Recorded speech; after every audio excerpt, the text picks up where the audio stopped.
I am the president of CP Now, and that is a national nonprofit supporting the cerebral palsy community. I have a daughter, Lily, who's 12 years old, and she has a diagnosis of cerebral palsy. She's the reason that I got involved in this work supporting the cerebral palsy community. The mission of CP Now is to optimize the lifelong health, wellness, and inclusion of people who have cerebral palsy and their families. In the beginning, when Lily was born, she was born early, she was in the NICU, and she had a brain bleed.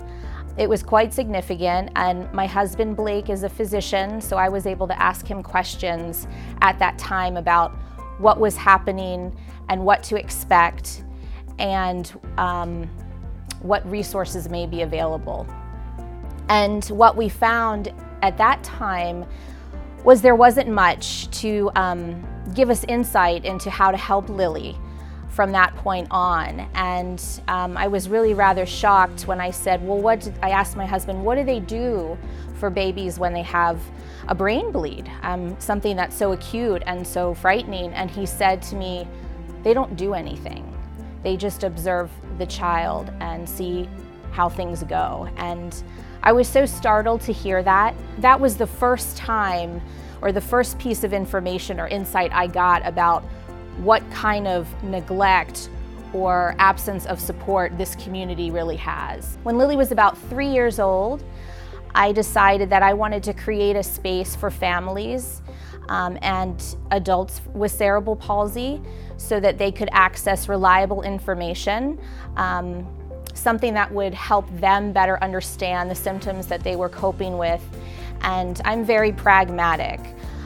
So I wanted to offer our personal experience as a family in raising our daughter, but also provide solutions or what we would come up with to help us navigate different problems that we faced on a daily basis. That led to the development of CP Daily Living and eventually to me establishing the nonprofit CP Now. It was my way of offering something to the cerebral palsy community that I never found. I was very fortunate because my husband is a physician that I could ask him to pull articles from medical literature for me to have a better understanding of what research was being done. I couldn't find anything that offered what I wanted. It was very disheartening in the beginning when I started this work, when my daughter was much younger, to find that people really thought this community was well supported. And there's just so much work that has needed to be done. I finally feel that we have a foundation for growth that makes sense and is strategic. And we will become more visible, particularly with your help, with your voices. If you want to contact me, you can email me directly at michelle@cpnowfoundation.org. You can also reach me through the website. Thank you all so much again, and I look forward to meeting you in the future.